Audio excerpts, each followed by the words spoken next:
Je me tenais sur le perron de mes parents avec mes 3 enfants derrière moi, un sac poubelle à mes pieds, et j'ai frappé à cette porte comme je l'avais fait 1000 fois auparavant, la maison de ma propre mère, le foyer de mon père, et ils l'ont refermé juste devant le nez de mes enfants. Mon frère a ri. Ma sœur m'a fait la morale, et je suis restée là, et je me suis fait une promesse, juste 3 mots, regarde ce qui arrive. Voici ce qui est arrivé. Je m'appelle Coralie et il y a 18 mois, j'avais ce que la plupart des gens auraient appelé une vie décente. Pas une vie parfaite. Pas le genre de vie que vous affichez sur les réseaux sociaux avec des milliers de commentaires vous disant que vous êtes un modèle, mais une vie décente, stable. J'avais une maison avec un lave-vaisselle qui fonctionnait, un monospace avec un feu arrière fissuré que je repoussais toujours à réparer, et 3 enfants qui grandissaient si vite que j'avais l'impression que si je clignais des yeux au mauvais moment, je raterais une année entière. Sarah avait 9 ans, sérieuse, prudente, le genre d'enfant qui lit les instructions avant même d'ouvrir une boîte. Kayla avait 6 ans, bruyante, sauvage, convaincue qu'elle pourrait voler si seulement elle y croyait assez fort. Et Arlo avait 4 ans, encore assez petit pour s'endormir dans mes bras, encore assez jeune pour croire que je pouvais tout réparer. J'avais aussi Caspian. Nous étions mariés depuis 10 ans, une décennie. Assez longtemps pour que j'oublie ce que j'étais avant lui, ce sur quoi personne ne vous met en garde. À quel point on peut se perdre lentement dans un mariage sans même s'en rendre compte. Ce n'était pas un monstre. Cela aurait été plus facile. Les monstres sont évidents. Caspian était charmant, inconstant et fondamentalement allergique à toute responsabilité. Il était le genre d'homme qui ne haussait jamais le ton, mais qui, d'une manière ou d'une autre, parvenait toujours à vous faire sentir que tout ce qui n'allait pas était, tranquillement et définitivement, de votre faute. Les fissures étaient là depuis des années. J'étais simplement devenue une experte pour les colmater. Je travaillais à temps partiel comme coordinatrice de dossiers médicaux. Pas très glamour, mais stable. Je gérais la maison, les emplois du temps scolaire des enfants, les listes de courses, les rendez-vous chez le pédiatre, les autorisations de sortie, les fêtes d'anniversaire, les cauchemars. À 2 heures du matin, Caspian gérait sa carrière, qu'il traitait comme une religion. Directeur commercial dans une entreprise de logistique, bon salaire, longues heures, voyages fréquents, et quelque part au milieu de tous ces déplacements, il avait trouvé quelqu'un d'autre. Je l'ai découvert comme beaucoup de femmes, non pas par une confrontation dramatique, mais par un SMS accidentel sur un téléphone qu'il avait laissé déverrouiller sur le plan de travail de la cuisine. 3 phrases. C'est tout ce qu'il a fallu. 3 phrases et 10 ans se sont évaporés en 45 secondes environ. Je ne décrirai pas à quoi ont ressemblé les semaines suivantes. Certaines douleurs sont trop spécifiques pour être partagées avec des étrangers. Ce que je vous dirai, c'est que nous avons essayé brièvement, sans succès, de sauver les meubles. Caspian a dit ce qu'il fallait au début, comme il savait si bien le faire, mais quelque chose en moi avait basculé et ces mots ne portaient plus. Il traversait mon esprit comme le vent à travers une moustiquaire. Au printemps, j'avais déposé une demande de divorce. Ce que je n'avais pas anticipé, ce que je n'avais naïvement pas vu venir, c'est ce qui se passerait quand j'annoncerais la nouvelle à ma famille. Je viens d'une famille soudée, ou du moins, c'est ce que je croyais. Mes parents, Levette et Bowen, étaient mariés depuis 36 ans. Ils étaient le genre de parents qui venaient aux remises de diplômes, qui appelaient pour les anniversaires sans qu'on ait besoin de les leur rappeler. Mon frère Landis avait 32 ans, célibataire, vivant toujours dans la maison familiale, dont il occupait la moitié avec son installation de jeux vidéo. Ma sœur Brie avait 28 ans, fraîchement mariée, convaincue que sa relation de 18 mois lui donnait un doctorat en réussite ou en échec matrimonial. J'ai appelé ma mère en premier, lui ai raconté ce qui s'était passé, ce que Caspian avait fait, que je demandais le divorce, que je ne savais pas encore ce qu'il en serait de la garde des enfants, mais que j'avais besoin de temps, d'un peu de répit. Juste quelques semaines pour stabiliser la situation. Peut-être pourrais-je amener les enfants et rester dans la chambre d'amis le temps que tout s'arrange. Il y a eu un silence au bout du fil, le genre de silence qui en dit long. Cory, a dit ma mère, tu sais, nous n'avons pas la place. Je tiens à ce que vous compreniez quelque chose. La maison de mes parents a 4 chambres. Landis en occupait une. Les 2 autres étaient vides. Il y avait un sous-sol aménagé avec un canapé-lit, une télévision et une salle de bain séparée. J'avais dormi dans ce sous-sol à chaque Thanksgiving pendant la dernière décennie quand les fêtes s'éternisaient. Il y avait de la place. Il y avait largement assez de place. Maman, ai-je dit prudemment, j'ai 3 enfants. J'ai juste besoin de quelques semaines. Tu dois y réfléchir plus attentivement, a-t-elle dit. Le divorce est une étape sérieuse. Coralie, Caspian subvient à vos besoins. Ces choses arrivent dans les mariages. Tu devrais faire des efforts. Il m'avait trompé. J'avais trouvé la preuve. Je n'avais pas mal interprété la situation. Et pourtant, d'une certaine manière, on me demandait de reconsidérer ma décision. J'y suis allé le lendemain matin, je me suis garé dans l'allée où je m'étais garé 1000 fois, j'ai monté les marches du perron que je dévalais enfant, et j'ai frappé à la porte de la maison de mes propres parents. Mon père a ouvert. Bowen n'est pas un homme froid. Ou du moins, il ne l'avait jamais été. Mais il s'est tenu dans l'embrasure de la porte et son visage a pris une expression compliquée en nous voyant, les enfants et moi. Comme s'il avait été briefé, comme s'il savait déjà ce qu'il allait dire et l'avait répété. Ta mère et moi en avons discuté, a-t-il dit. Nous ne pensons pas que ce soit une bonne idée que tu restes ici. Papa, ma voix est sortie plus fluette que je ne le voulais, je n'ai nulle part où aller en ce moment. Et la maison ? Je ne sais pas encore ce qu'il adviendra de la maison. L'avocat dit que cela pourrait prendre des mois. Tu pourrais y retourner, a-t-il dit. Et c'est encore. Sarah se tenait juste derrière moi. 9 ans, complètement silencieuse. J'ai senti sa main glisser dans la mienne et je l'ai serrée très fort. Je n'y retournerai pas, ai-je dit. J'ai besoin d'aide. Je vous demande de l'aide. Il m'a regardé pendant un long moment. Puis il a regardé par-dessus mon épaule vers les enfants. Ensuite, il a reculé légèrement et a dit, « Je suis désolé, Coralie. Nous ne pouvons tout simplement pas le faire pour le moment. » Et il a commencé à fermer la porte. Landis est apparu derrière lui avant qu'elle ne se referme complètement. Mon frère, 32 ans, vivant gratuitement chez nos parents. Et il a eu l'audace absolue, de se pencher au-dessus de l'épaule de notre père avec ce demi-sourire sur le visage et de dire, « Il n'y a littéralement pas de place, Cor. Tu sais comment c'est. » Il avait tout un étage pour lui tout seul. Je suis resté sur ce perron et je n'ai pas pleuré. J'en avais envie. Le sentiment était là, pressant contre ma gorge. Mais Sarah me tenait la main, Kayla s'était serrée contre ma jambe et Arlo avait ses bras autour de ma taille parce qu'à 4 ans, il pouvait sentir que quelque chose n'allait pas, même s'il ne comprenait pas quoi. Et je n'allais pas m'effondrer devant eux. D'accord, ai-je dit. Juste ça. D'accord. Puis Brie est apparue.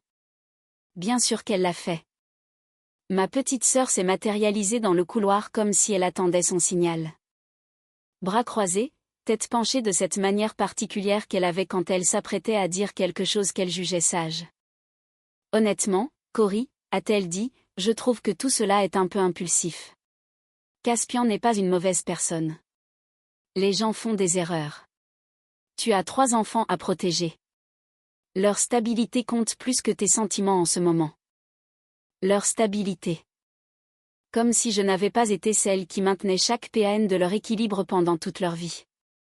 Comme si je n'avais pas été celle présente à chaque sortie d'école, chaque fièvre, chaque cauchemar, chaque premier jour, chaque dernier jour et chaque journée difficile entre les deux. Comme si je n'étais pas la raison pour laquelle il y avait une once de stabilité. Merci pour ton avis, ai-je dit. Ma voix était très, très égale. Brie a haussé les épaules, comme si j'étais difficile, comme si le problème venait de moi. J'ai ramassé le sac poubelle à mes pieds. J'ai attaché les 3 enfants dans le monospace au feu arrière fissuré et je suis partie, loin de la maison où j'avais grandi. Nous avons passé cette première nuit dans un motel à 30 minutes de la ville. Cela a coûté plus cher que je ne l'aurais souhaité, mais c'était propre, il y avait 2 lits et les enfants pensaient que c'était une aventure. Sarah m'a aidé à installer Arlo. Kayla a annoncé qu'elle dormirait au milieu parce qu'elle était la plus importante. Je suis restée éveillée cette nuit-là après qu'ils se soient tous endormis. Et j'ai pensé à ce que j'avais, pas à ce que j'avais perdu, mais à ce que j'avais. Un emploi à temps partiel que je pourrais probablement transformer en temps plein si je le demandais. Un parcours professionnel décent, un avocat qui avait accepté de travailler avec un plan de paiement, 3 enfants en bonne santé qui dormaient en tas comme des chiots, et une promesse que je m'étais faite sur un perron. Regarde ce qui arrive. Je vais passer sous silence la période la plus sombre, non pas parce qu'elle n'était pas réelle, mais parce que cette histoire ne concerne pas vraiment la souffrance. Il y en a eu assez. Il y a eu des semaines dans un motel qui se sont étirées sur un mois. Il y a eu une période où je mangeais des biscuits pour dîner parce que j'avais utilisé le dernier de mon argent pour les nouvelles chaussures d'Arlo, car il avait fait une poussée de croissance et ne pouvait plus entrer dans les anciennes. Il y a eu des nuits où je m'asseyais dans la salle de bain après que les enfants se soient endormis et que je me laissais ressentir tout le poids de ce qui était arrivé.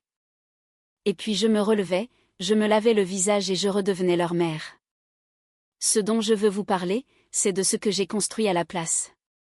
Ma superviseure au bureau des dossiers médicaux, une femme nommée Terrell, vive, pragmatique et étonnamment gentille, a remarqué que je venais plus tôt et que je restais plus tard. Elle m'a demandé un après-midi, tout de go, si je traversais une période difficile.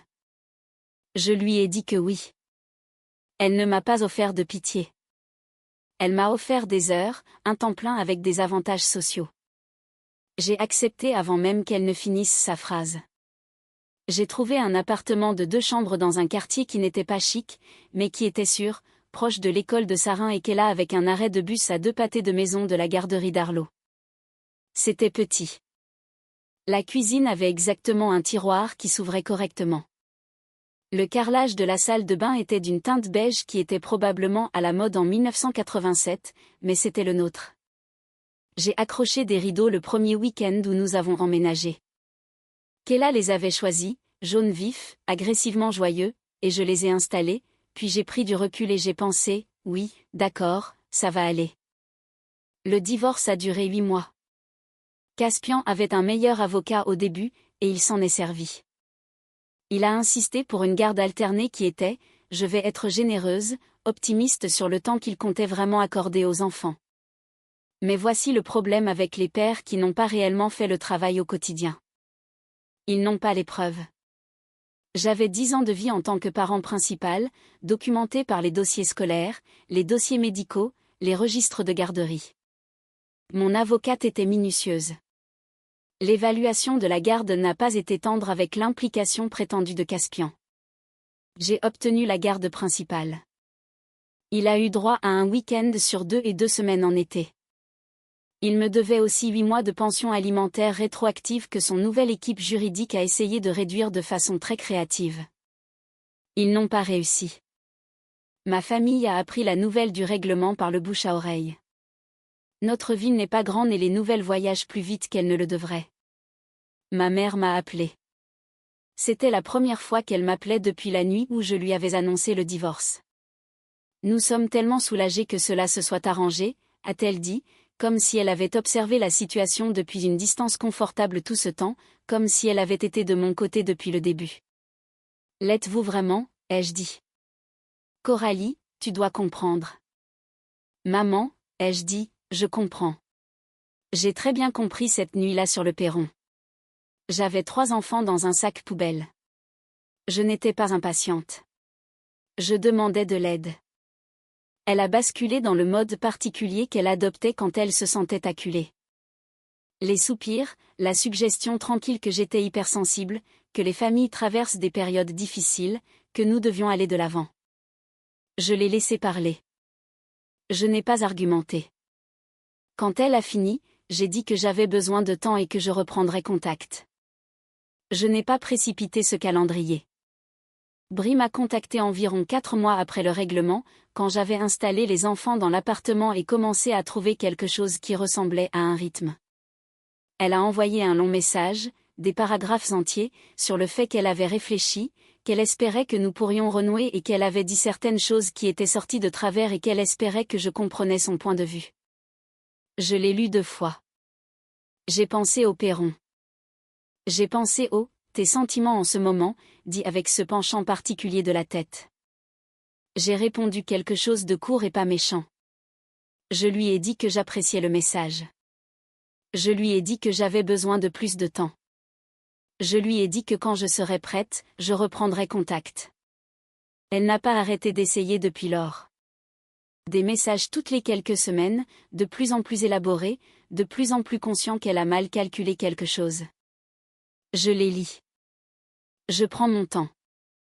Landis n'a pas du tout pris contact, ce qui est une réponse en soi. Mon père a envoyé une carte à Noël. Il y avait écrit « Je pense à toi » de sa main. Je l'ai mise sur le réfrigérateur pour les enfants parce que c'était l'écriture de leur grand-père et que c'est indépendant de tout le reste. 6 mois après le règlement, Terrell m'a recommandé pour un poste de responsable de département. Cela s'accompagnait d'une augmentation de salaire qui m'a fait m'asseoir un moment quand j'ai vu le chiffre. Non pas parce que c'était extraordinaire. Ça ne l'était pas.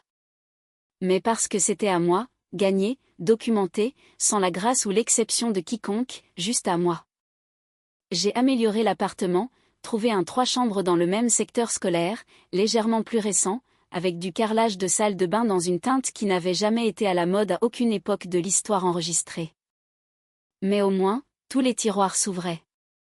Kayla a eu sa propre chambre et a immédiatement peint un mur avec de la peinture ardoise et l'a recouvert d'illustrations de chevaux.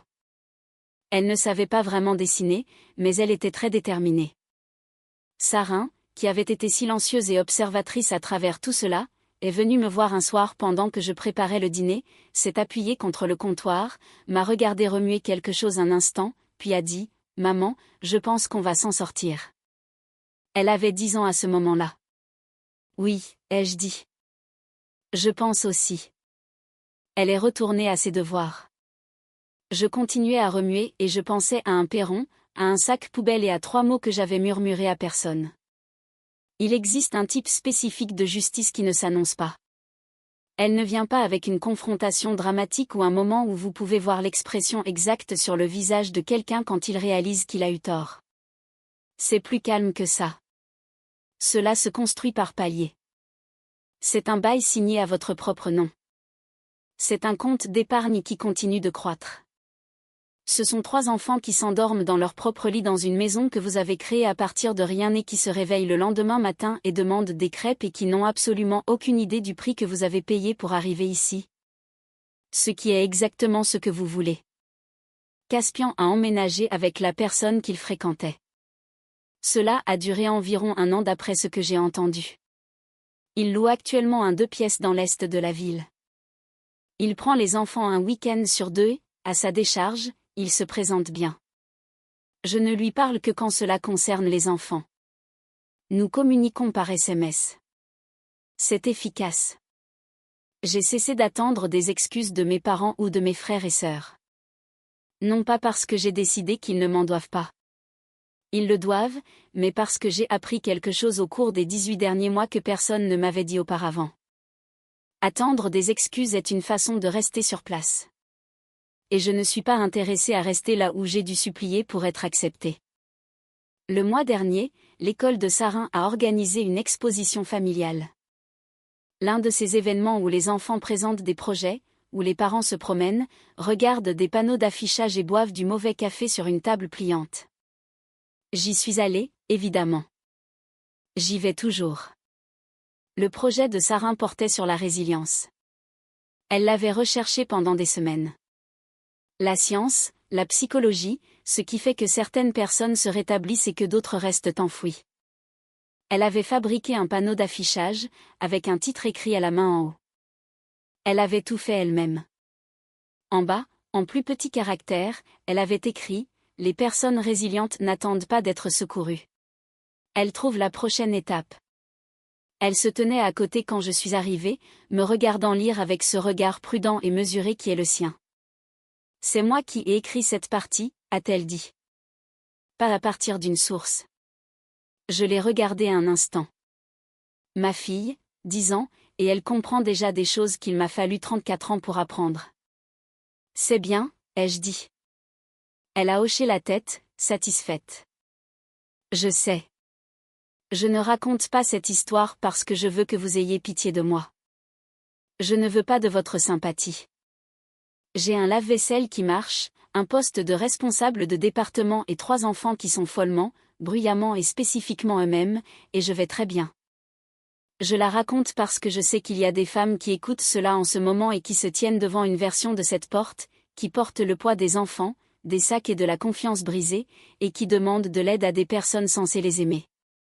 Et la porte se ferme. Et cela ressemble à la fin de quelque chose. Ce n'est pas le cas. C'est, je vous le promets, le début. Les personnes qui ont fermé cette porte sur moi vivent toujours la même vie qu'il y a 18 mois. Même maison, même routine, tout pareil. Alors que j'ai construit quelque chose d'entièrement nouveau à partir d'une chambre de motel, d'un sac poubelle et de 3 mots murmurés sur un perron la nuit. Il n'y a pas de résultat plus doux que cela. Aucun. Si quelqu'un vous a déjà dit qu'il n'y avait pas de place pour vous, qu'avez-vous fait de cela? Dites-le-moi dans les commentaires. Parce que je crois que cette communauté comprend quelque chose qu'il m'a fallu beaucoup trop de temps à apprendre. Les personnes qui disent qu'il n'y a pas de place pour vous ont généralement juste peur de ce que vous deviendrez une fois que vous aurez trouvé la vôtre.